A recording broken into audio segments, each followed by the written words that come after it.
Bonsoir à tous, soyez les bienvenus à cette séance du Ciné-Club consacrée à Jacques Tati, donc film de 1958, Mon oncle.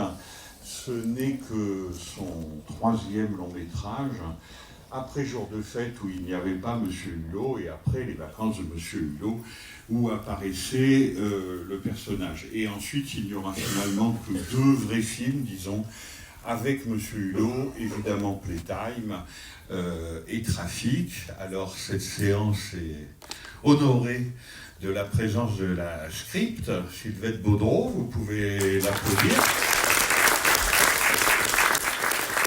Parce qu'elle a travaillé de longues années avec Jacques Tati, et peut-être que tu en diras un mot si tu veux, Sylvette, sinon tu m'empêcheras de dire des bêtises. Mais disons que travailler avec Jacques Tati n'était pas toujours chose aisée, puisque quand il y a quelques années nous avons fait une exposition consacrée à Tati, Sylvette avait donné un interview où elle disait qu'on le surnommait Tatillon. C'est facile, mais c'est évident, donc ça devait être quand même quelque chose. Un des autres grands collaborateurs du film que vous allez voir ce soir aux fonctions de dessinateur, gagman, un peu homme à tout faire, c'est évidemment Pierre Etex, qui a beaucoup travaillé sur Mon oncle. Et Mon oncle, disons que c'est l'apogée, le sommet, ce qu'on voudra, de la carrière de Jacques Tati. C'est-à-dire que c'est un film qui tranche résolument, mais ça on aura tout loisir d'en parler, avec la production française de l'époque, et en particulier avec la production de comédie française de l'époque. Dites-vous que 6 mois après Mon oncle va sortir un film qui va avoir un immense succès, qui s'appelle La vache et le prisonnier. Et c'est pas du tout pour dire du mal de La vache et le prisonnier, mais le moins qu'on puisse dire, c'est que c'est pas la même chose, quoi.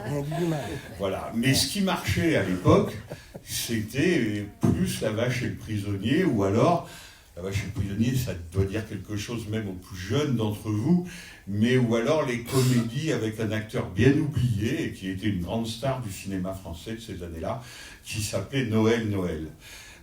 Pour vous dire que donc Jacques Tati, lui, tranche beaucoup par son audace, par son inventivité, par son écriture, mais on parlera de tout ça, ce qui ne l'a pas empêché d'avoir un succès non seulement français, grand succès commercial, donc Mon oncle, mais aussi l'Oscar du meilleur film étranger, avec la version anglaise qui s'appelait My Uncle. Et c'est à cause de tous ces succès, parce que l'argent est rentré dans sa société de production, qu'il a pu s'attaquer au film dont il rêvait, qu'il mettra quand même 9 ans à faire après celui-ci, et qui est aujourd'hui, ce n'était certes pas le cas à l'époque, mais qui est aujourd'hui considéré comme le sommet de son œuvre, et qui s'appelle, comme vous le savez certainement, Playtime. Voilà, la question rituelle, qui voit Mon oncle pour la première fois? Ben quand même, vous êtes très chanceux en fait, vous allez le voir dans une belle copie numérique et sur un bel écran, et on en parle après. À tout de suite.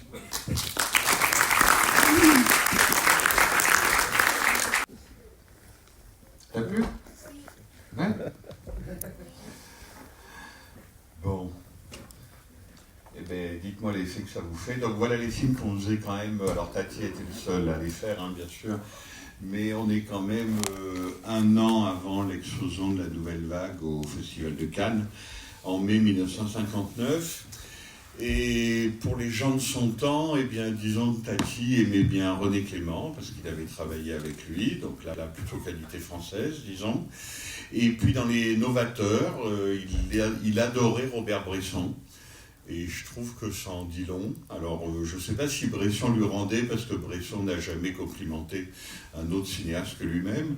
Mais en tout cas, il y a quelque chose, ne serait-ce que par le refus absolu d'employer des comédiens, puisque Tati était son Hulot, il était son propre comédien, mais sinon, il n'y avait pas de comédien dans ses films.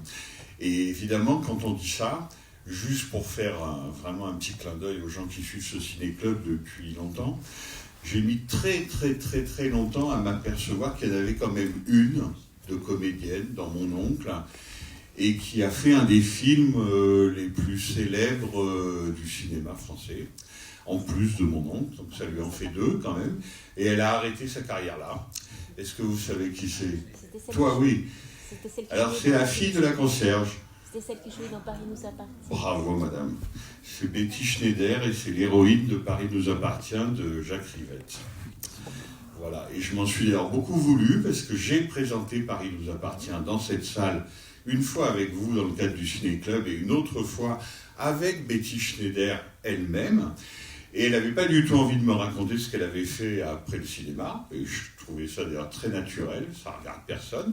Visiblement, elle a fait tout autre chose. Mais en revanche, je n'avais pas été foutu de lui dire d'accord, vos souvenirs de Jacques Rivette sont très précis et très intéressants, mais est-ce que vous avez des souvenirs de Jacques Tati? Et je ne le savais pas à l'époque, je m'en étais pas aperçu, tout simplement. Donc c'est assez drôle dans ces histoires d'anciens et de nouveaux, puisqu'il ne vous a pas échappé que c'est le grand thème du film quand même, l'ancien et le nouveau, entre autres, mais surtout ça, que voilà, il y a quelqu'un donc qui s'appelle Betty Schneider, qui a joué la fille de la concierge dans Mon Oncle, et l'héroïne principale de Paris nous appartient de Jacques Rivette, c'était la même, voilà. Donc ça rejoint évidemment le thème du film, et puis ça a dit quand même que la Nouvelle Vague, c'était pas complètement une tabula rasa, quoi. On faisait pas table rase, puisque elle était passée de l'un à l'autre, et qu'elle est assez inoubliable d'ailleurs dans les 2 films, et que peut-être un des plus jolis gags du film, c'est que quand la fille de la concierge devient une jeune femme, on ne peut plus lui faire des caresses débiles sur le bout du nez, et donc c'est sa mère qui prend pour elle, quoi. Voilà, maintenant je vous écoute.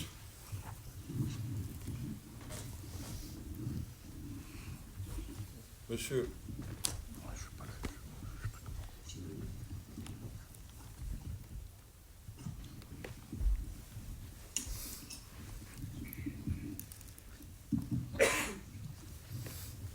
Bonsoir. Le film nous propose 2 mondes, un ancien, un nouveau, qui se juxtaposent, mais qui ne se croisent pas. Moi j'ai été frappé, quand j'ai vu le film tout de suite, c'est comment il a opéré comment il a opéré ça par rapport au repérage. Est-ce qu'il a fait ça avec des décors? Est-ce que c'est un repérage naturel? C'est des décors naturels? C'est extrêmement frappant qu'il y a un côté la modernité, de l'autre côté l'ancien, un espèce de petit muret qui les sépare. Et à chaque fois, par exemple, quand cet enfant qui s'ennuie mortellement veut s'échapper, l'oncle le prend et l'emmène dans l'ancien monde, mais qui existe toujours. Et voilà, c'est une impression que j'avais comme ça. Cette impression est très juste. Vous voulez que je vous réponde à ça d'abord? Oui, d'abord, comment il a fait pour nous mettre ça, nous le rendre si bien, quoi. Et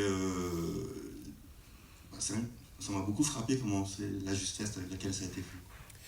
Mais comment il a fait? Il a beaucoup observé. Tati, évidemment, je ne vous apprends rien, il suffit de voir le film pour s'en rendre compte, est un très très grand observateur.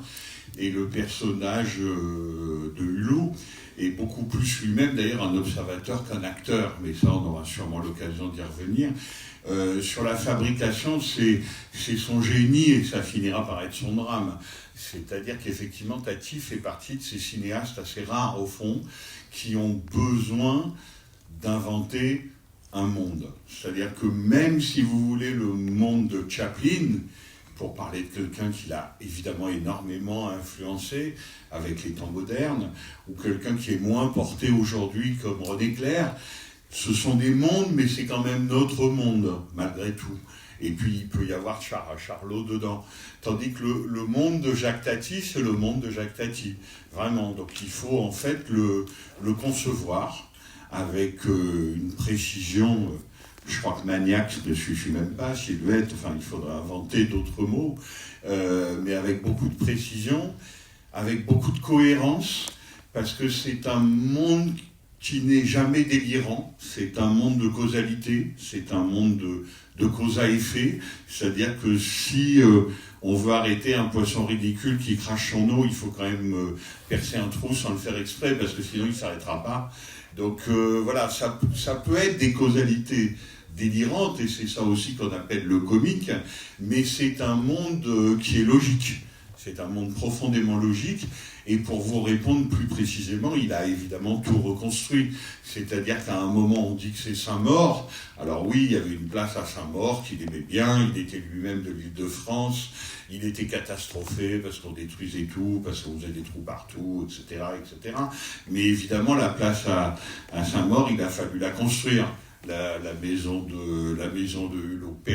Elle ne peut pas exister comme telle. Et d'ailleurs, c'est là où les choses sont intéressantes, c'est que dans le monde de Tati, bien sûr que la maison Hulot et la maison Harpel s'opposent en tout. Je suis entièrement d'accord, le film est construit sur ces oppositions qui sont vraiment très très très antagonistes et qui en plus s'excluent, vous avez raison, même s'il y a des trucs de passage, les chiens, les enfants, enfin voilà, il y a des choses qui arrivent à se faufiler entre les deux mondes, et puis il y a des portes aussi entre ces deux mondes, et ça fait une mise en scène, mais il n'empêche que si la maison Harpel est absolument invivable et absurde, elle n'est pas laide. Vous voyez, c'est aussi une architecture contemporaine qui peut avoir sa beauté. Et d'un autre côté, la maison Hulot, qu'on peut trouver pleine de charme, etc., et qui l'est, effectivement, elle est tout aussi mal fichue. C'est-à-dire que c'est quand même une maison où il faut descendre, où il faut d'abord monter pour redescendre. Vous voyez, et là, les gags sont nombreux sur ce côté ascension et puis ensuite descendre. Donc vous voyez, c'est effectivement des univers totalement différents, mais qui en même temps ont chacun presque leur logique et donc leur cinglerie propre. Mais effectivement, pour vous répondre, oui, il reconstruisait tout. Ça coûtait abominablement cher, surtout dans l'échelle du cinéma français. Avec ce film-là, il est allé loin et il a eu une réponse qui était presque inespérée. C'est-à-dire que non seulement, comme je le disais tout à l'heure, ça a été un succès français, un succès national, mais ça a été un succès international. Et alors évidemment, vous avez compris la logique de Tati, la logique du film, c'est quand même l'exagération et la surenchère aussi. Et donc il est allé dans la surenchère. C'est-à-dire que finalement, mon oncle, c'est pas moi qui le dis, hein, c'est lui. Je pense qu'il finissait par trouver que c'était un peu trop sentimental, peut-être un tout petit peu mièvre et c'était pas son genre, et que donc le film d'après, il allait remettre les choses au point.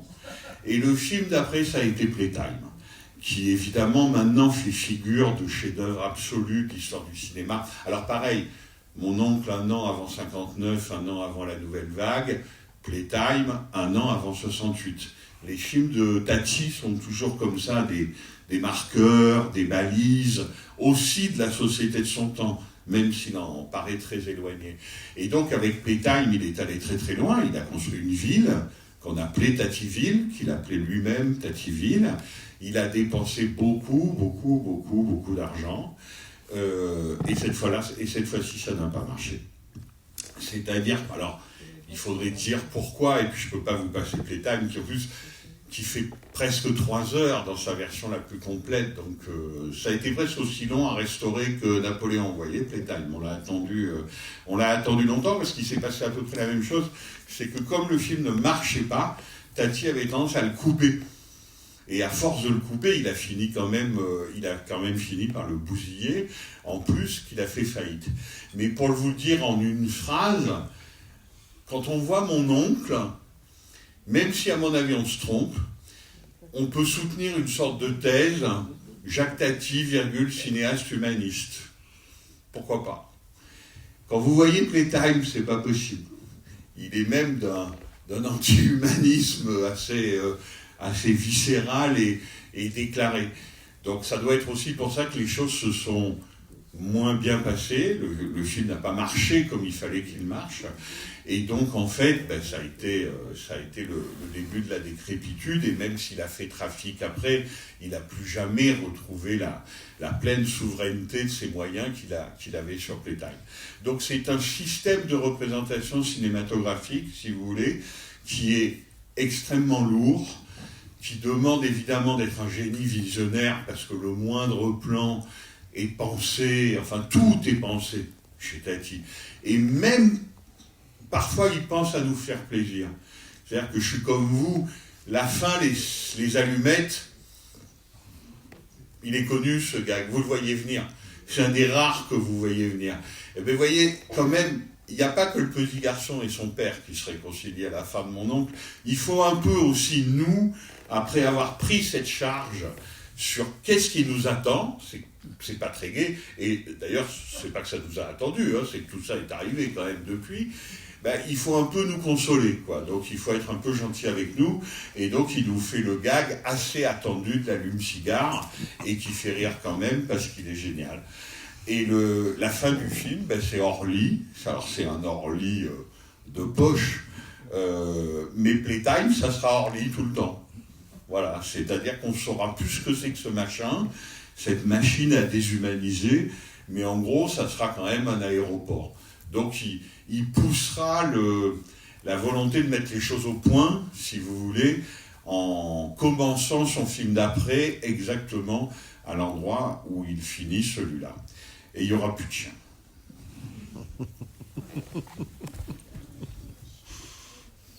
Est-ce qu'il y a une dimension de critique politique, puisque les patrons sont des gens totalement ridicules, avec des humanisations complètes, enfin, ça donne vraiment envie de les fuir, alors que les gens des milieux populaires qui se trouvent autour de la place de Saint-Maur sont très heureux. Est-ce que c'est aussi une dimension de l'œuvre de Tati ? Oui, bien sûr. Qui est une dimension politique, bien sûr. Maintenant, il n'était pas si bête. C'est-à-dire qu'on lui a beaucoup posé cette question, et cette question, votre question, elle est tout à fait légitime. On a envie de savoir. Il marchait que jamais. Hein. Il disait, moi, vous savez, je suis ni de droite ni de gauche, je suis du côté de l'humain, ce qui se discute d'ailleurs, enfin bon. Donc il ne répondait pas. Tout ça se fait après 4 ans de guerre d'Algérie. Hein. On est en 58, il a commencé à préparer son film en 54, donc quand ça commence... C'est pendant encore la guerre. Absolument, mais on ne peut pas dire que ça existe dans le film. Non, en fait, chez lui, c'est quand même un exilé russe. Sa fille, Sophie Tatichev, est vraiment très drôle. Elle raconte qu'en 81, elle était une jeune femme et qu'avec ses copains, le succès de Mitterrand, qu'est-ce qu'on était content, quoi. Jacques Tati, quand il a vu arriver des ministres communistes au gouvernement, ça ne le faisait pas trop rire, au fond. Donc, on ne peut pas en faire un gauchiste, c'est pas possible. En revanche, là où il a un côté profondément asocial et profondément dissident, c'est que vous le dites vous-même. Le petit peuple, comme vous dites, oui, il est plus sympathique que M. Harpel, sûrement, mais il a quand même une caractéristique, c'est que personne ne fout rien. Vous voyez, c'est-à-dire que chez Tati, le gros problème, ça s'appelle le travail. Vous voyez, et qu'en particulier, quand même, le travail salarié. Donc, les salariés, quand ils travaillent à l'usine Plastac, ils n'ont qu'une idée quand même, c'est de faire n'importe quoi, et de dérégler au sens propre, ou de détraquer, dérèglement, détraquer, ça c'est des mots très importants pour comprendre Tati, de dérégler la machine, de dérégler la chaîne. Alors, vous connaissez le cinéma, c'est pas lui qui a inventé ça. Les temps modernes, il l'a vu 1 fois, 10 fois, 100 fois, 1000 fois. D'ailleurs, le Chaplin d'après ne l'intéressait pas beaucoup. Mais en revanche, le Chaplin des temps modernes, ah oui, avec la chaîne de montage, ça l'intéressait vraiment. Et on retrouve les temps modernes dans ce film absolument tout le temps. Mais sur son côté politique, effectivement, on ne saura jamais comment M. Hulot donne les pièces, même si c'est des petites pièces, il faut quand même les gagner. Donc, donne les pièces qui sont dans sa poche à son neveu pour acheter les beignets. Ni comment il achète sa lotte ou son brochet, je ne sais pas quel est le type de poisson, qu'il a dans son sac. C'est-à-dire que c'est un asocial, il ne travaille pas, sa place de Saint-Maur, on discute, on boit des coups, mais on ne travaille pas non plus. Et pour vous répondre, c'est pas tellement le patronat qui est effectivement épinglé, on en dit beaucoup de mal, c'est la bourgeoisie. Oui, ça oui. C'est-à-dire que la néo-bourgeoisie du miracle économique de la reconstruction, quand même, parce que jusqu'au début des années 50, la France n'est ni très joyeuse, ni très prospère. Mais là, en 58, ça commence à aller mieux. Voilà. Donc il y a cette néo-bourgeoisie qui va culminer, si vous voulez, avec la bourgeoisie pompidolienne, où on va inventer la nouvelle cuisine, par exemple, parce qu'elle en a marre d'être grosse. Donc il faut arrêter de trop manger quand on a de l'argent. Ça ne se fait plus. Vous voyez, ça, Tati, il les aime pas. Voilà, c'est clair. Il ne les aime pas.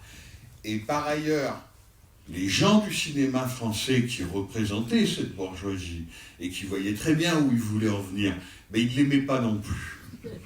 Franchement pas. C'est-à-dire que, par exemple, il y a un producteur qui devait, à l'époque, produire la moitié du cinéma comique français. C'était pas du tout un imbécile, hein, j'ai lu ses mémoires, je ne dis pas ça pour en dire du mal. C'est le papa de Jean-Marie Poiré, le cinéaste des Visiteurs, par exemple, ou de mes meilleurs copains. Et il s'appelait Alain Poiré, ce monsieur. Il dirigeait Gaumont International. C'est lui qui produisait la Boum, si vous voulez, plus tard. Ou Louis de Funès dans les années 50. Son cauchemar, c'était Jacques Tati. Vous voyez, il disait, il n'a jamais fait rire personne, il ne fera jamais rire personne. Enfin, la guerre était... Les hostilités étaient ouvertes. Voilà, de façon très, très nette. Et effectivement, et ça revient à ce que disait monsieur, on peut dire que tous les grands cinéastes sont des prototypes, à part que c'est pas vrai. Au fond, il y a des très grands cinéastes, ils ne font pas des prototypes. Ils se coulent très bien dans une production de série et ils en font autre chose. Hollywood est là pour nous le prouver. Tati, c'était pas possible. C'est-à-dire que lui, c'était quelqu'un qui ne pouvait construire qu'un film et qu'un modèle de voiture. C'était un prototype à chaque fois. Et évidemment, le prototype coûtait extrêmement cher et était extrêmement risqué. Donc le cinéma français, et surtout celui de l'époque, est un cinéma industriel. Et donc, s'il y a une chose au monde qu'on déteste dans un cinéma industriel, c'est précisément ce que vous venez de voir. Alors, celui-là a marché. Formidable. Mais évidemment, Playtime n'a pas marché. Ça a été, un halali. Enfin, vous n'imaginez pas ce qui a été dit et écrit sur Jacques Tati à cette époque-là. C'est quelqu'un qui a été littéralement mis au pilori, mis au banc du cinéma français parce qu'il était allé trop loin. Pour vous raconter juste une anecdote supplémentaire sur le côté politique, il avait créé sa propre société de production, mais il avait un copain au générique qui s'appelle Louis d'Olivet. Alors, je ne sais pas, peut-être même toi, Sylvette, je ne sais pas si tu te souviens de lui, de Louis d'Olivet. C'est un type qui a produit Arcadine de Wells, hein, quand même. Donc, il produisait des choses intéressantes. C'est le plus célèbre cominternien du cinéma français. C'est-à-dire que, pour dire les choses très clairement, pendant les 15 années précédentes, il travaillait pour Joseph Staline, quoi. Vous voyez ? Et il est producteur de Mon oncle, avec un type qui s'appelle Tatichev, et qui n'a vraiment aucune sympathie pour l'Union soviétique. Donc c'est pour vous dire aussi à quel point les choses sont compliquées et émouvantes. Mais il faudrait écrire un livre sur Louis d'Olivet. Je pense que ça serait un sacré roman, parce que quand même un agent du Comintern, pour le dire simplement, qui a produit entre autres Wells et Tati, il n'y en a pas beaucoup.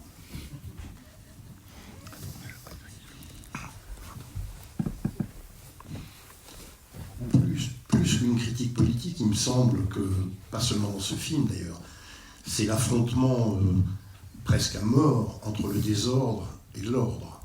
Le personnage de Hulot, c'est celui qui introduit le désordre dans tous les espaces dans lesquels il évolue.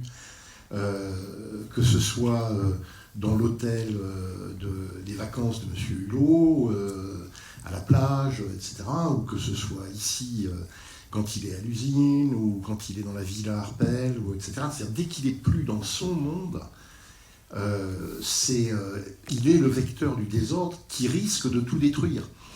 C'est-à-dire c'est presque un côté tragique du film qu'on peut développer de ce côté-là.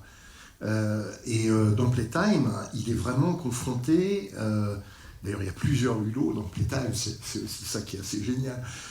Mais il est confronté à une dimension d'espace dans laquelle il n'arrive plus à mettre le désordre qu'il met ici ou dans les vacances de M. Hulot.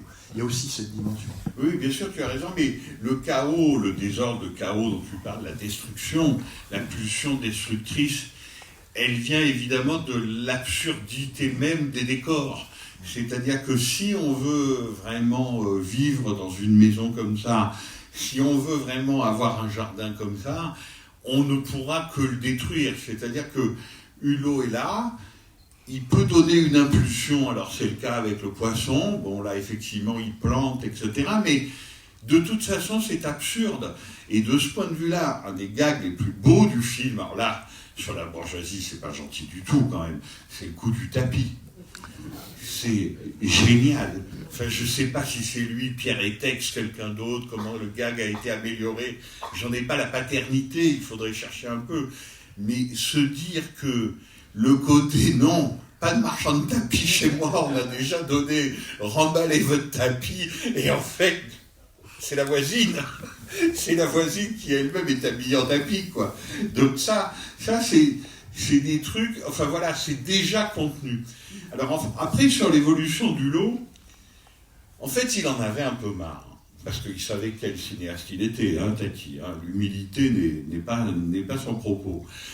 Et donc, il savait que Hulot, c'était son personnage, c'était son vecteur, comme tu le dis, mais qu'en même temps, ça l'encombrait. Alors, effectivement, dans Playtime, il a trouvé le truc génial, c'est que Hulot ne peut quasiment plus du tout agir ni sur le décor, ni sur les événements. Là, déjà, il agit fort peu, à vrai dire, hein, très très peu. Mais qu'en plus, alors là, c'est évidemment la grande modernité de Tati, on va les multiplier. C'est-à-dire qu'il a toujours eu des doublures, qui étaient des copains à lui et qui savaient faire Hulot à sa place. Et il en avait pour mon oncle. Mais dans Playtime, c'est vraiment la multiplication exponentielle des Hulot. Il y en a partout. Il y en a partout.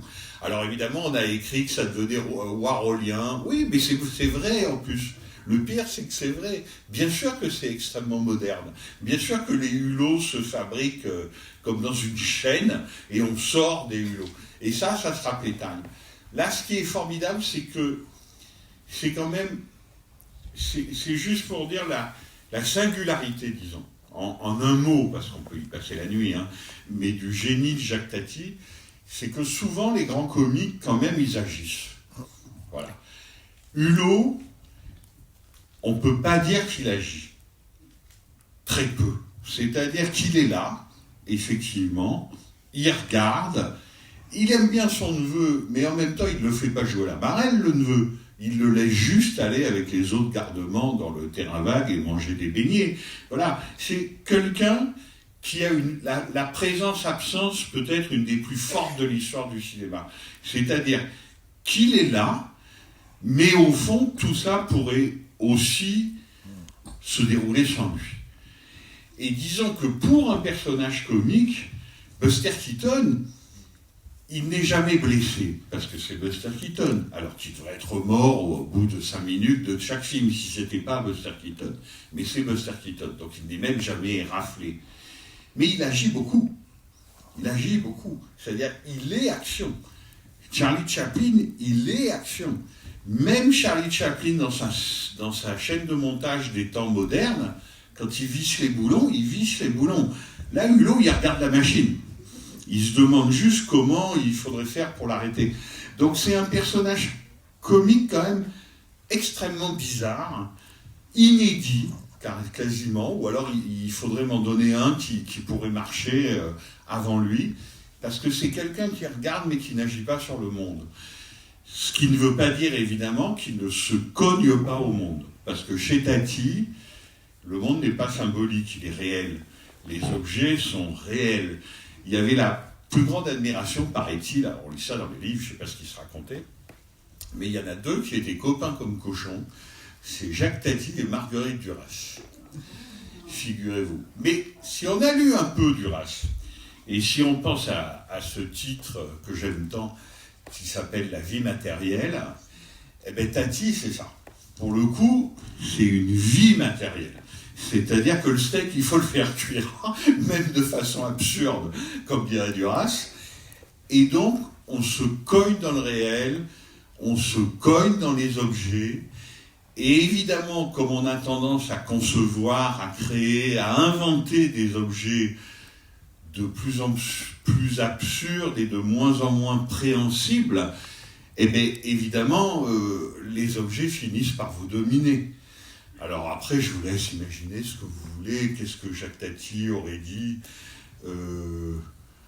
des gens qui regardent leur téléphone portable au cinéma, sans accuser personne, j'en ai vu quelques-uns ce soir, ça ferait une scène de Tati assez drôle, hein, quand même. Dans quand même une chambre noire que doit être une salle de cinéma, il y a 20 lumières avec des types ou des filles qui lisent des textos. Bon. Ou Internet, même, ou même une autre image que celle qui est sur l'écran, ça serait effectivement hilarant. Qu'est-ce qu'il aurait dit? On ne va même pas parler de la numérisation et de la virtualisation du monde. Qu'est-ce qu'il aurait dit d'Internet? Ça laisse totalement rêveur. Mais en tout cas, il y a un truc qui est sûr, c'est que ce n'est pas lui qui va être le chantre du progrès. Et en particulier du progrès technique. Ça, il ne faut pas compter sur lui là-dessus. Parce que lui, comme en même temps c'était un homme très pacifique, il marcherait s'il y avait, disons, coexistence pacifique possible. Mais il n'y a pas coexistence pacifique possible. Le type qui regarde son téléphone dans cette salle de cinéma, il me dérange. Voilà. Donc, le progrès veut toujours tout. Il n'y aura pas de poche de résistance, il n'y aura pas de poche admise, comme on le voit là avec le petit morceau de mur avec les pierres qui a subsisté, ou le terrain vague. Le terrain vague, il va être bouffé de toute façon. C'est-à-dire que cette innovation-là, c'est une innovation de la table rase. Il faudra que ça fasse table rase et que tout le monde s'y mette et s'y soumette.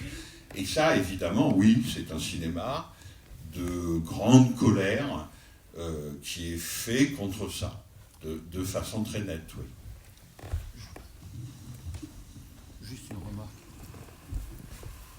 Juste une remarque sur le progrès technique. Justement, Tati utilise le progrès technique pour ses films. Il veut faire le premier film en couleur avec Les Vacances de Monsieur Hulot. Bon, finalement, il ne pourra pas l'exploiter en couleur, mais ça sera Les jours de fête. Plus tard, ça sortira comme couleur. Il va utiliser 70 mm pour Playtime. Donc c'est quand même quelqu'un qui est intéressé par le progrès technique. Il montre les effets sur la population, mais lui-même est intéressé. Tu as entièrement raison, bien sûr. C'est un cinéaste, et d'ailleurs on lui posait sans arrêt cette question. Alors, une des meilleures interviews de Tati, je vous la fais courte, mais vous pourrez la trouver, elle est émouvante, parce qu'elle date de Playtime, elle est faite dans les cahiers du cinéma, elle est très longue, et elle est signée André Bazin et François Truffaut. Bazin allait mourir 1 an plus tard, et Truffaut, 1 an plus tard, allait faire les 400 coups. Donc c'est le père et le fils. Bon, tout le monde le sait, ils avaient des relations filiales. Donc Bazin père et Truffaut fils vont interviewer Tati. Et ils lui disent, mais vous bougez pas beaucoup votre caméra. Et là, ils savent la réponse, hein, ils savent pas. Mais, et la technique alors? Et Tati leur dit, mais écoutez, j'ai rien à prouver à personne. Regardez mes films, regardez comment ils sont découpés, regardez comment ils sont éclairés. Je connais tout de la technique. Et effectivement, il connaissait tout de la technique. Tant et si bien que tu as raison, quand il fera Playtime pour achever de se ruiner davantage, il décidera de faire le film en 70 mm. Le 70 mm, c'est très simple, c'est que, en gros, plus vous avez une pellicule large, où il y a des petites choses pour capter la lumière, plus votre film va être détaillé. Je crois que c'est le bon mot, détaillé. Donc dans Playtime, qui montre des gigantesques surfaces, très art contemporain, il y aura des détails comme ça. Et donc il avait besoin du 70 mm, en particulier pour Playtime. Mais bien sûr qu'il était très féru de technique, et on n'en a pas encore parlé, mais Tati et le son, on pourrait en parler pendant très très très très longtemps. Jean-Claude Carrière, juste pour dire quelque chose de simple, Jean-Claude Carrière, le scénariste, qui est devenu le scénariste et le meilleur ami de Pierre Etex, a un peu vu Tati au travail, et il l'a vu en train de répéter la scène qu'on voit, que moi j'adore, parce que c'est un gag qui est vieux comme le monde, mais c'est presque l'irruption du réel où il n'y en a plus. C'est le gag du verre. C'est-à-dire que vu que la carafe est en plastique et qu'elle rebondit, eh bien je lâche le verre. Et évidemment, le verre se brise. Bon, eh bien, Carrière raconte qu'il a vu Tati en train de faire les effets. Pour trouver, non pas le verre qui se casse, ça, c'était assez facile, à la limite n'importe lequel pouvait marcher, mais quel bruit ça faisait sur quel type de surface au sol. Et il paraît que ça pouvait durer très longtemps. Voilà. Et que si on rigolait, et je pense que Carrière, pour marquer son admiration, avait dû rire, quand même. Et Tati lui avait chut.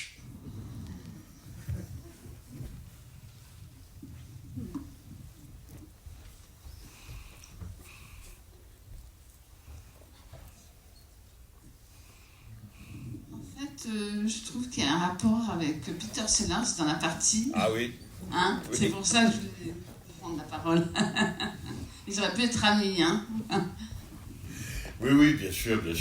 Mais ça, c'est, vous avez été très courageux, bravo. Mais ça, c'est pour notre chance. C'est qu'effectivement, il y a un Américain et un acteur anglais génial, donc Blake Edwards et Peter Sellers, qui avait sûrement vu mon oncle. C'est le truc bien avec les succès internationaux, c'est que tout d'un coup les films s'exportent, etc. Et effectivement, le meilleur élève et le meilleur film élève de Tati, quand on le voit, on y pense forcément tout de suite, c'est bien sûr la partie qu'on a repassée dans cette même salle il y a encore quelques jours. Mais Tati, c'est un univers, pour reprendre là-dessus, qui est tellement clos sur lui-même, qui est tellement fort, avec un tel luxe de détails, que quand quelqu'un joue la carte Tati, mettons, ou pour le dire tout simplement, est très influencé par lui, ça se voit vraiment, mais immédiatement. Et alors il a eu de la chance, parce que il n'est pas tombé sur des gens sans talent.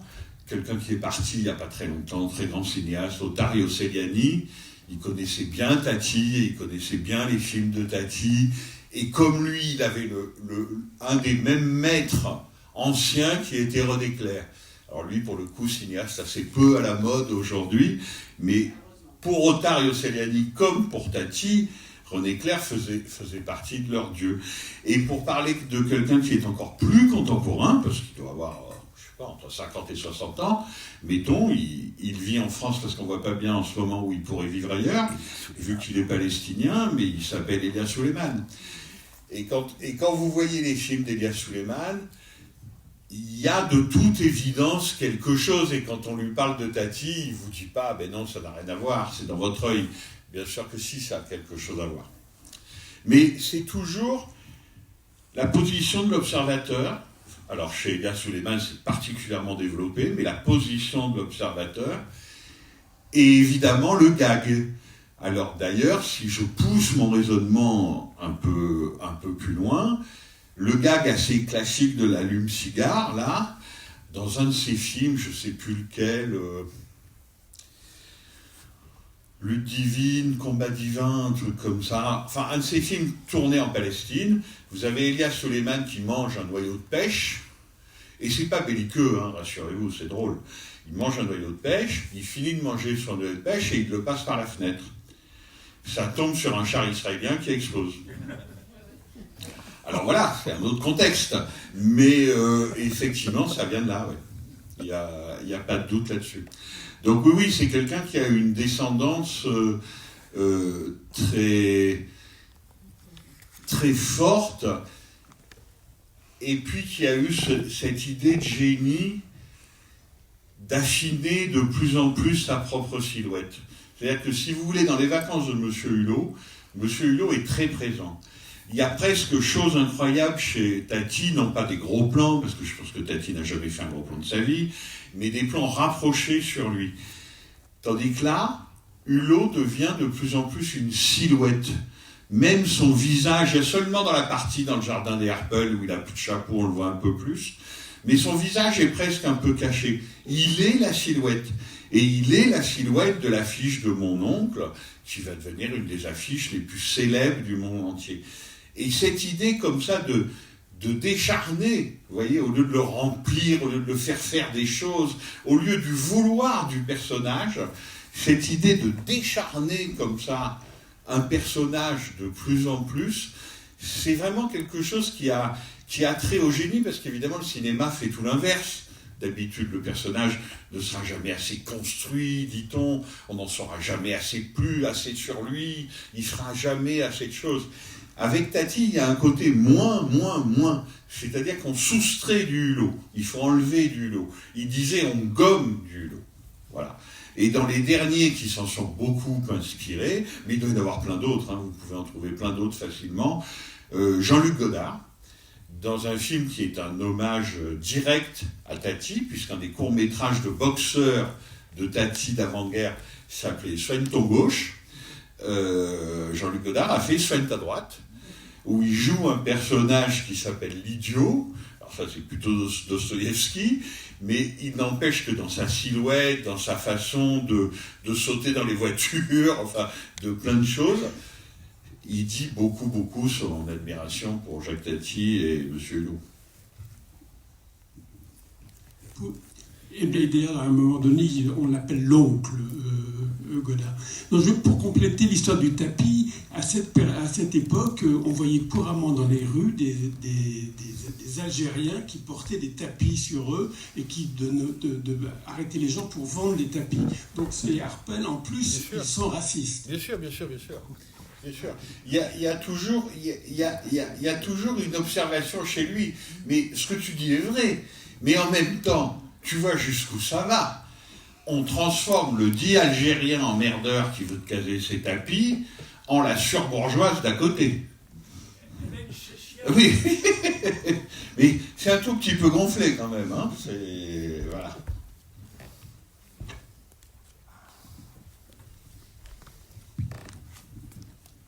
Allô ? Donc merci beaucoup.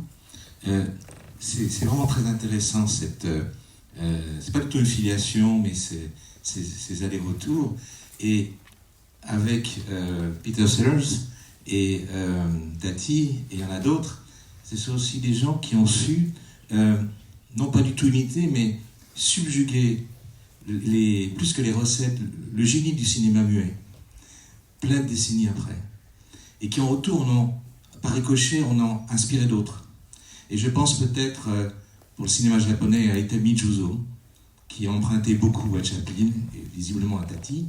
Et là, il y a aussi cette histoire de césure urbanistique, qu'on retrouve aussi chez Pierre Barou, dans Ça va, ça vient, un film pas très connu. Et enfin, je voudrais, parce que j'ai pas votre culture, savoir quels sont les autres que Jacques Tati a pu influencer.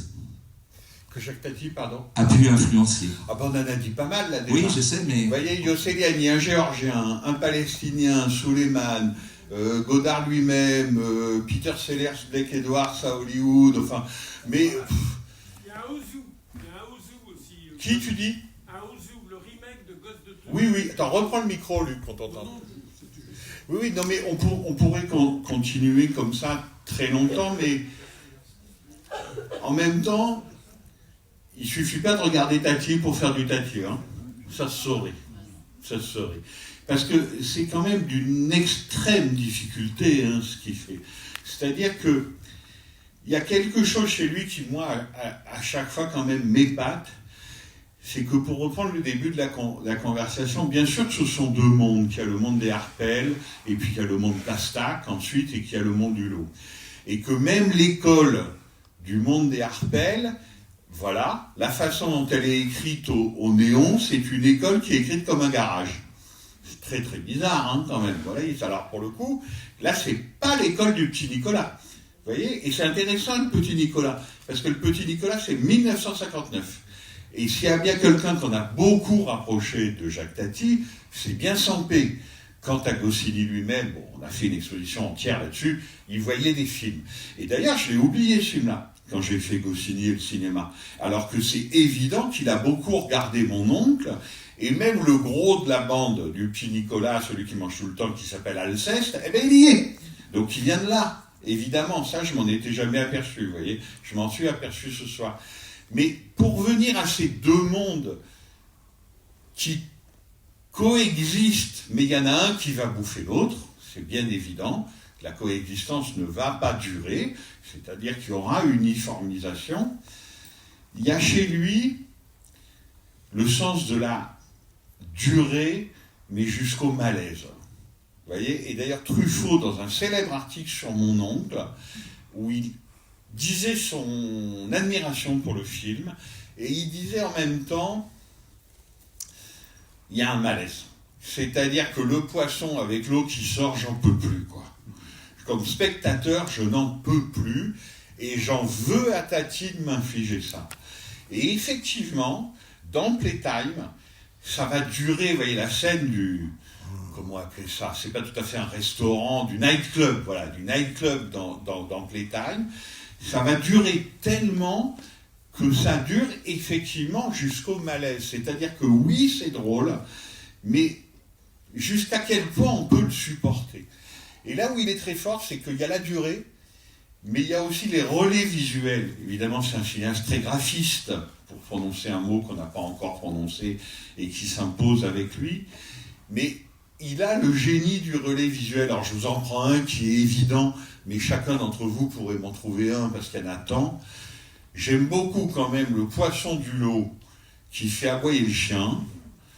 Ça devient le poisson vertical qui crache de l'eau des harpelles, mais c'est aussi la baleine du manuel de Sciences Nat du Môme. Vous voyez ? Et c'est fait là-dessus, quoi. 1, 2, 3. C'est-à-dire que non seulement on lâche pas le fil, mais on tire le fil jusqu'à ce que, pour le coup, il se casse. Voilà. Et ça, évidemment, alors on peut trouver toutes les métaphores de ça qu'on veut dans le film. Évidemment, le morceau de plastique qui va être coupé petit à petit, vous voyez, qui n'est plus une seule continuité rouge et bien ronde, et qui va devenir des sortes de morceaux de saucisse, quoi. Enfin voilà, le film produit comme ça sans arrêt du métadiscours. Mais il y a chez Tati la volonté de jamais lâcher. Voilà, c'est là où il y a l'école quand même du cirque, de la scène, c'est que quand on tient un gag, il n'est pas question de le lâcher. Voyons jusqu'où ça va nous mener. Peter Sellers, c'est pareil. Tout à fait, tout à fait, tout à fait. Et donc ça, effectivement, c'est aussi quelque chose de très impressionnant chez lui.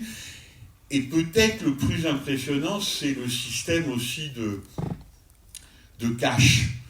Appelons ça des caches ou des meurtrières. Enfin, vous voyez, c'est presque des jeux enfantins, là, avec les maisons où on tire et puis des pièces apparaissent. Ça a un nom. N'empêche que la rencontre à poil de la voisine dans la maison Hulot, c'est tellement génialement fait qu'on se dit, mais voilà, c'est-à-dire que cette maison aussi provoque des rencontres, mais on ne voit rien. Donc il y a les caches dans la maison, avec le peu qu'on voit, et ça devient les caches du portail. Vous voyez ? Et tout ça est à la fois fait de l'observation, et en même temps d'un antinaturalisme total. C'est-à-dire que c'est un monde qui n'existe pas. C'est le monde de Tati. C'est le monde qu'il a créé. Alors évidemment à partir d'une autre, c'est pas un martien, bien sûr, mais quand même. Et ce qui est curieux, c'est que c'est finalement les choses les plus simples, ce qu'on cache et ce qu'on montre. Quelque chose aussi simple que ça. Ce qu'on vous demande d'imaginer et ce qu'on vous montre, c'est ça qui marche le mieux. Le seul moment où le film prend un tout petit coup de vieux, c'est sur le côté robot électrique. Vous voyez, le côté Darty du film. C'est pas ce qu'il y a de mieux, parce que d'abord ça a été fait avant lui, et puis ça sera fait beaucoup après lui, et puis ça, pour le coup, ça se démode très vite. Les ustensiles rigolos, les gadgets, etc., etc. Tandis que des choses beaucoup plus simples, qui sont faites sur le regard du spectateur. Qu'est-ce qu'on lui montre ? Qu'est-ce qu'on lui cache ? Là, ça marche pour le coup à la perfection. Merci infiniment. Je voudrais juste dire une chose, c'est que ce que vous venez de dire, ça nous rappelle l'essentiel, c'est que l'origine du cinéma, c'est un art forain. Ah oui, bien sûr. Mais d'ailleurs, alors moi j'ai pas eu la chance de voir ça, mais Tati, jusqu'à très tard, il ne détestait pas remonter sur scène. Enfin, on raconte qu'il y avait des représentations à l'Olympia où c'était bourré à craquer, même encore dans les années 60. Voilà, c'est quelqu'un qui, effectivement, était très très fort pour faire ce genre de choses. Oui, bien sûr que c'est un art forain. À part que l'art forain, ça ne vous apprend pas la science du découpage. Vous voyez, c'est-à-dire que là, le film... Alors, c'est pas moi qui le dis dans le catalogue qu'on avait publié avec Macha Makeyev et Stéphane Goudet, au moment de l'exposition sur Jacques Tati. C'est un cinéaste intéressant et un très bon critique, qui s'appelle Olivier Assayas, qui dit, à ce moment-là, c'est-à-dire fin 50s, début années 60, les 3 cinéastes qui sont le plus impressionnants pour dire voilà ce que l'humanité est en train de devenir, et ça passe par l'architecture, ça passe par la construction. C'est des gens qui n'ont aucun rapport entre eux. C'est Ozu au Japon, Antonioni, ça tombe bien, on est en plein dedans, en Italie, et Tati en France. Voilà. Et ne me demandez pas si Tati voyait les films d'Antonioni, j'en sais rien. Ozu, on est sûr que non, parce qu'ils n'étaient même pas distribués en France à ce moment-là. Mais effectivement, il y a quelque chose où cette prospérité, qui a l'apparence de la prospérité, pour mieux réussir son coup, c'est-à-dire que la souveraineté humaine va être entamée, hein, c'est quand même ça l'idée, et bien effectivement, ces 3 cinéastes-là, alors, il faudrait étudier ça plus attentivement, mais il y a quelque chose, oui, de toute évidence. Monsieur.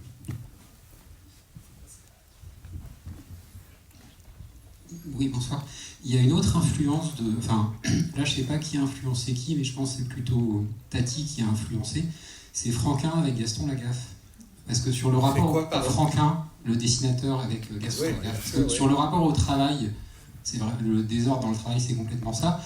Il y a le gag de la fin, quand il essaye de garer sa voiture. Il y a un gag vraiment identique sur Gaston, donc je pense que là, il y a une influence. Enfin, de toute façon, le monde de la bande dessinée, enfin, je pense que c'est pas beaucoup puisé. Je pense que vous avez entièrement raison. De toute façon, vous avez pu constater que c'est une ligne très claire. C'est-à-dire que c'est ça aussi qui est pas tellement chez Tati. Même chez Black Edwards, que j'aime infiniment, à un moment, ça devient psychédélique. C'est-à-dire qu'il y a l'éléphant, la chanson, les bulles. Bon voilà, on est à Los Angeles, 68, 69, c'est psychédélique, on rigole. Tati, jamais. Même dans le dancing de Playtime, tout est parfaitement dessiné. C'est-à-dire qu'il n'est pas question, vous voyez, de faire... voilà. C'est-à-dire que la ligne claire, celle d'Hergé, vous avez raison, donc évidemment Franquin n'est pas loin, mais la ligne claire chez Tati reste la ligne claire. Et même il faut qu'elle soit de plus en plus claire. C'est-à-dire qu'il faut qu'on puisse distinguer chaque détail. Dans mon oncle, un peu moins, je pense qu'on comprend à peu près tous les gags. Mais par exemple, il y en a un que moi, parce que je suis boucher, j'ai toujours mis un petit moment à comprendre, c'est le coup des traces de pas. Parce qu'en fait, on ne comprend pas du tout pourquoi on montre cette dame en train de finir de s'habiller.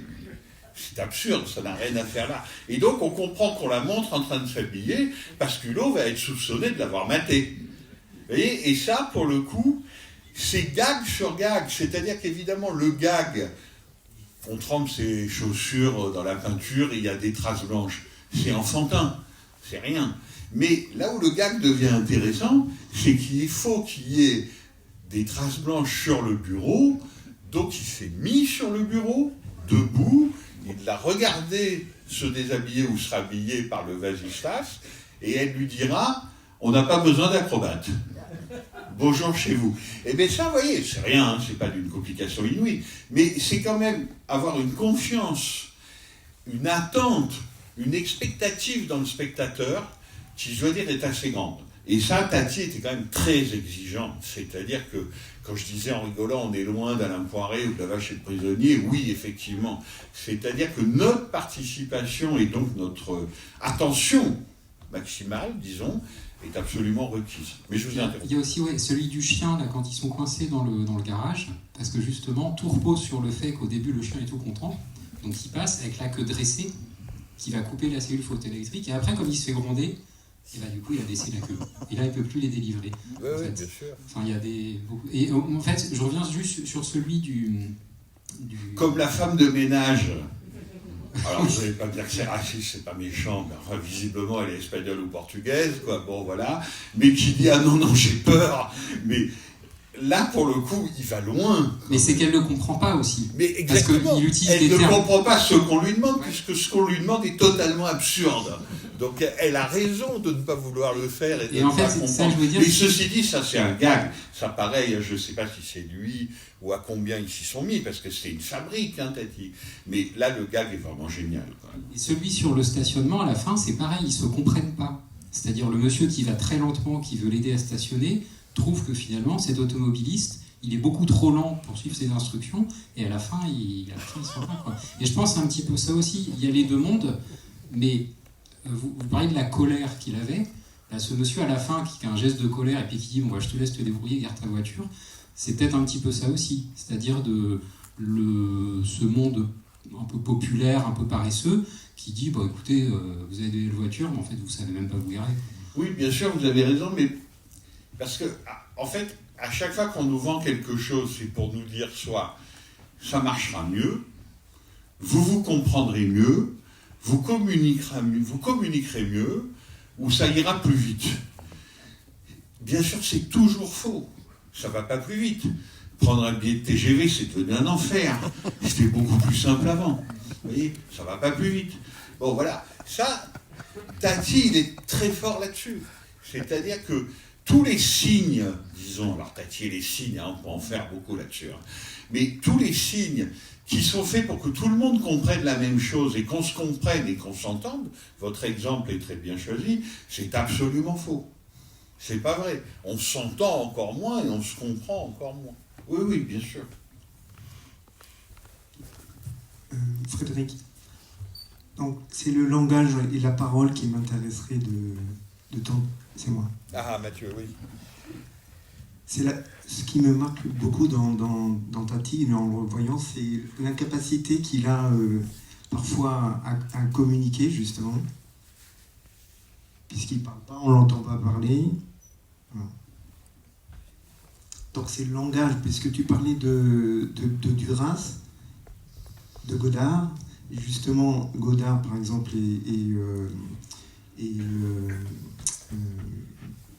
le René... Quoi, dans Fenêtre à droite? Non. Le René dont Duras a fait le scénario. Hiroshima, mon amour. Donc en fait, ici, dans... Encore un film de Sylvette, hein, elle est devant toi. Et dans tous les coups. Hein. Oui. Hiroshima, c'est elle aussi. Voilà. Donc, là, on parlait de communication, on parlait du gag visuel, mais le personnage de Hulot, et dans ce film en particulier, c'est vraiment... ça revient tout le temps, en fait. Mais bien sûr. On l'entend parler à l'oreille. Mais ça, maintenant, on le sait tous. Quand un type nous parle de communication, c'est que c'est un menteur. Enfin, tu vois, ça, c'est des choses qui sont connues maintenant depuis 60 ou 70 ans. Un type qui arrive en disant qu'il va communiquer, bon, ben, c'est un menteur. C'est évident. De ce point de vue-là, Hulot n'est pas un être de communication. Pas du tout. Pas du tout. Et tu as raison sur le côté muet, etc. Tati disait, mes films pourraient être muets. C'est vrai et pas vrai. Parce que, par exemple, quand au tout début, c'est l'automobiliste qui dit « Mais calmez-vous, madame, ce sont les enfants », c'est mieux comme ça, en fait. Parce que ça va plus vite. C'est-à-dire que de ce côté-là, il n'est pas idéologue pour 2 balles de son propre cinéma. Si ça l'arrange, si ça va plus vite, il prend le dialogue. Simplement, le dialogue n'est jamais non nécessaire. En revanche, mon personnage préféré, moi, du film, c'est le balayeur.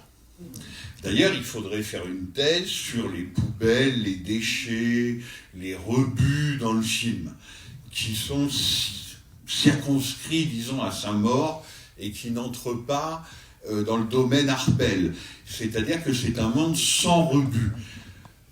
De là à dire qu'on y mange sa merde, on ne sait pas. Mais il y a quelque chose qui ne va pas dans cette affaire, c'est sûr. Il y a quelque chose de caché. Les rebuts sont montrés à Saint-Maur. Mais le personnage du balayeur, c'est le balayeur qui ne balaye pas, qui ne balaye jamais.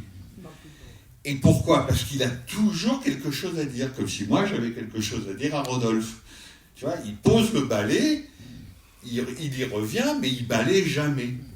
Et bien là, on n'a pas besoin de dialogue, parce que c'est évident. C'est-à-dire que c'est ça qui est terrible avec Tati, c'est que il est toujours d'une logique absolue, presque d'une logique impitoyable, mais il n'est jamais redondant. Tu vois, et c'est très dur chez les comiques, parce que le comique, il se pose la bonne question. Il se dit, est-ce qu'ils ont compris? Et s'ils ont compris, ils rient. Mais s'ils n'ont pas compris, évidemment, ça fait rire personne. Donc, c'est quand même une très haute discipline et une très haute exigence de soi de se dire, je ne vais rien mâcher. Ils vont comprendre. Je vais faire en sorte qu'ils vont comprendre et ils vont rire. Et je pourrais aller toujours un peu plus loin. Alors, c'est le moment où Hulot attache le chien à la boucle d'oreille. Ça, on se dit, bon, ben là, voilà. Là, ça devient le génie zénital, quoi. Et la dame n'est pas contente. On comprend. On comprend qu'elle ne soit pas contente. Voilà. Et par ailleurs, il y a un autre truc génial, c'est le refus total de tout symbolisme. C'est-à-dire qu'on pourrait dire, ah oui, mais ça signifie rien. Ça dit ce que je vous montre. Point, trait. Voilà. Il n'est pas du tout là-dedans. Il refuse totalement ça. Et ça aussi, c'est une tentation normale, avec cet univers brouillant d'objets, de signes, etc. Ça pourrait signifier. Non, ça ne signifie pas. Voilà. C'est que si vous vous comportez avec votre femme comme avec votre chien, ben vous finirez par attacher votre femme. Mais il n'y a rien d'autre à dire. C'est simple. Bonsoir, je me demandais si on connaissait les références littéraires ou philosophiques de Tati. Répétez-moi, j'ai mal entendu. Les références littéraires ou philosophiques de Tati. Les références littéraires ou philosophiques. Alors, il aimait bien jouer les imbéciles, pour ce qu'on en sait. Le côté, on m'a forcé à lire suffisamment à l'école, j'ai arrêté depuis. Évidemment, le côté sportif, il lisait l'Équipe. C'est quand même quelqu'un qui a fini par faire, alors ça personne ne l'a vu et c'est indispensable, mais quand même, il a fini par faire un film documentaire sur le parcours de l'équipe de Bastia en Coupe d'Europe.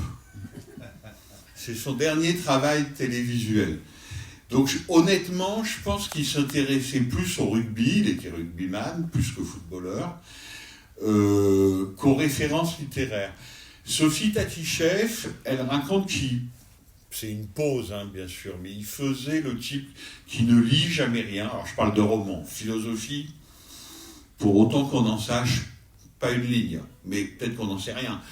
Je crois pas. Mais voilà, il posait au type qui ne lisait jamais rien, et elle dit qu'à la fin de sa vie, où il avait eu quand même beaucoup de déboires, parce que tout ça s'était achevé un peu tragiquement après Playtime et Trafic, ces deux derniers films, il se remettait à lire les Russes. Voilà. Alors on peut imaginer un Tati méditatif en train de lire ou de relire Guerre et Paix. Mais je ne peux pas vous en dire beaucoup plus. Juste un truc un peu plus terre à terre, mais j'aimerais bien que Sylvette Baudreau nous raconte Tati, directeur de chien. Parce que quand on travaille en plan large, pour diriger 7 ou 8 petits chiens ou clébards, comment on fait? Parce qu'en plus, ils sont presque individualisés, hein, chacun des chiens.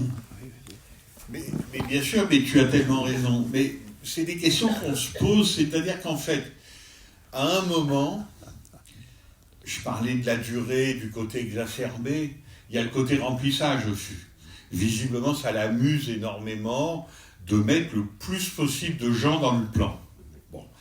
Et quand on voit la partie dans le jardin Harpel, avant que Madame Harpel dise « mais mon jardin est tout détruit », et effectivement il l'est, on se dit tant d'actions simultanées avec tant d'accessoires et tant d'acteurs et de choses compliquées, parce qu'un jet d'eau, ça n'a l'air de rien, mais voilà. Comment faisait-il ? Je crois que Sylvette, tu es la seule à pouvoir répondre. Il recommençait jusqu'à ce que ça marche. Hein, c'est ça ? Ben voilà. Mais pour les chiens, parce que... Attends, reprends ton micro. Pour les accessoires, ça se maîtrise, il y a des équipes qui sont là pour ça. Mais d'avoir plusieurs chiens qui font des choses différentes dans un plan, dans un même plan, quand on les voit, il y en a deux qui sont dressés, les autres qui sont par en dessous.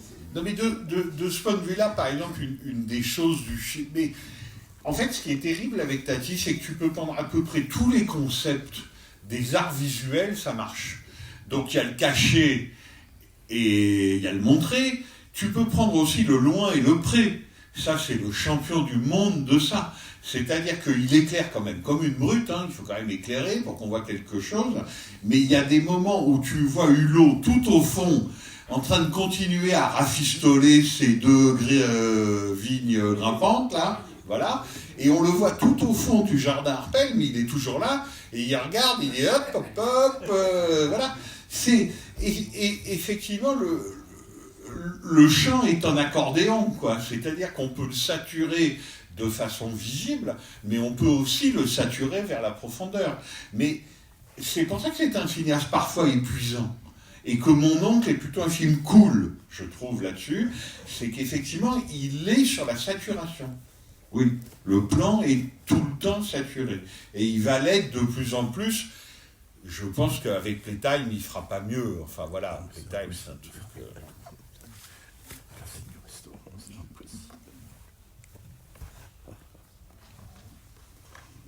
Monsieur. Bonsoir, oui. Je voudrais juste inviter tout le monde à revoir la scène d'ouverture de Playtime, qui dure à peu près 2 minutes, parce que en plein centre de cette scène, il y a un balayeur qui n'a rien à balayer. Et donc c'est une espèce de reprise de notre balayeur qu'on voit en permanence. Bien sûr. Et la séquence qui dure à peu près 2 minutes, où il y a vraiment beaucoup de monde qui circule et beaucoup de bruit, à un moment donné, tout s'arrête pour le balayeur. Et le couple qui est assis au premier plan se retourne pour regarder ce que fait le balayeur. Donc on regarde aussi, et ça dure à peu près 10 secondes, et il n'y a rien à voir. Parce que dans cet univers qui est fait de linoléum, et qui est donc une espèce de vision de la ville du futur, ben, il n'y a plus rien à nettoyer. Et la deuxième chose que je voulais dire aussi sur cette séquence-là, c'est qu'il y a une sorte de désir de la part de Tati de s'assurer de l'attention maximum du spectateur, en proposant des gags qui sont des trompe-l'œil. Et je pense par exemple à cette scène où on a en plan fixe donc le couple qui est en bas de l'écran à gauche, et sur la droite, et donc c'est en 70 mm, donc c'est une espèce de va-et-vient entre la droite et la gauche, il faut vraiment, c'est quasiment comme un match de tennis, et on entend un bébé qui pleure, et il y a une infirmière qui entre. Enfin, on pense que c'est une infirmière, parce qu'on ne sait pas trop où on est, c'est un aéroport, c'est un hôpital, on ne sait pas trop. Et on se dit, tiens, elle a un bébé dans ses bras. Et il faut attendre la séquence suivante pour se rendre compte que cette femme, qui semblait porter un bébé, entre dans les toilettes et change les serviettes. Et donc, à ce moment-là, le spectateur est obligé de se dire, mais il était où le bébé ?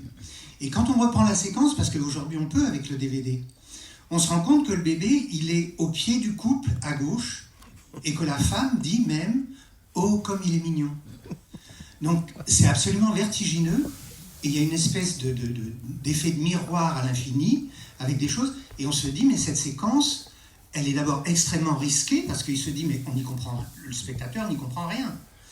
Et c'est seulement à la deuxième séquence que le spectateur se dit « J'ai mal regardé ». Et donc c'est comme si Tati... Ce qui est exigé beaucoup. Bah, c'est complètement fou. C'est complètement fou. Donc j'invite tout le monde à revoir cette séquence parce que c'est totalement hallucinant. Non, mais vous avez raison. Effectivement, le côté... Il faut figurer des objets qui n'existent pas parce qu'ils ont été détruits, qui n'existent plus. Ça donnera un des gags allongés, encore plus célèbre que le vôtre dans Playtime, c'est la poignée de la porte. Voilà, c'est-à-dire que puisque la porte s'est effondrée, la porte en verre du nightclub, effectivement, il faut qu'il y ait un type qui fasse semblant de l'ouvrir parce qu'il y a peu de portes. Mais en même temps, si les gens pénètrent comme ça, sans qu'il y ait quelqu'un qui fasse comme ça, ben, il n'y a plus d'ordre social. Donc c'est plus drôle. Vous voyez ? D'abord, c'est dangereux qu'il n'y ait plus d'ordre social, et en plus, ça cesse d'être drôle. Mais ce que je voudrais dire aussi, peut-être pour terminer, c'est qu'on a beaucoup insisté. Alors vous m'avez pas fait le coup ce soir, soyez en remerciés. Quand même, il y a des risques à tout ça. Hein. C'est-à-dire que Tati, comme un peu les gens et souvent les cinéastes qui pensent ça, parce qu'on ne peut montrer ça qu'au cinéma, réellement, a été qualifié beaucoup de réactionnaires. Énormément. Et il devait s'en défendre, etc. Et c'est vrai que Mon oncle, ça reste néanmoins le film où les choses sont tranchées. Voilà.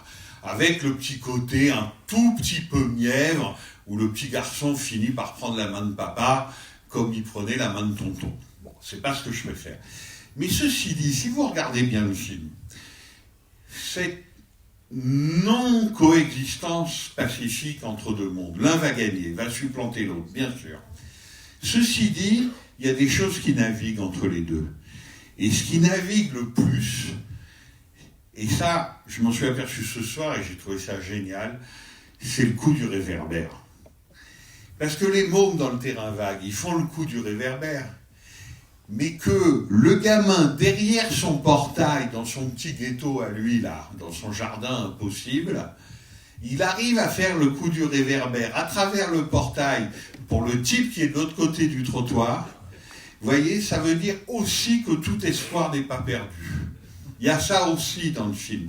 C'est-à-dire que Tati est suffisamment clair, violent, c'est pas la peine de l'assombrir davantage. On aime trop faire ça avec les cinéastes, le côté légende noire. C'est pas vrai. C'est-à-dire qu'il dit que malgré tout, même derrière son portail foutu, là, avec ses parents impossibles, cet espace impossible, eh bien, il va pénétrer un autre espace, et il y aura ce monsieur ridicule qui se rend à la partie, puisqu'il arrive en se frottant le nez, qui se prend quand même le réverbère.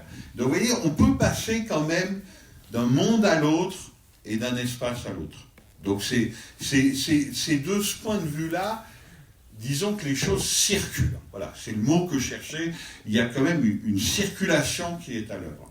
Et effectivement, c'est là aussi où le film, et là il faudrait regarder très précisément, c'est comment il montre cette circulation.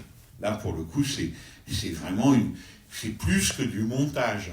C'est vraiment une grande chance du découpage. Et André Bazin, je vais peut-être finir avec ça, parce que je cherchais la citation. André Bazin, qui est le critique que vous connaissez, il a une phrase un peu mystérieuse, mais qui est vraiment très très bien à propos de Tati. Il disait, ce qu'il cherchait, c'est détruire la netteté par la netteté. Il disait ça à propos du son, justement, on en parlait. C'est-à-dire que quand il y a quelque chose à entendre, effectivement, on l'entend, c'est net. Mais c'est une idée qui peut se propager à l'ensemble du cinéma de Tati. C'est-à-dire que, oui, il y a une pulsion de destruction, oui, il y a du chaos, mais effectivement, comme on le disait tout à l'heure, il faudra que ça reste impeccablement net et précis.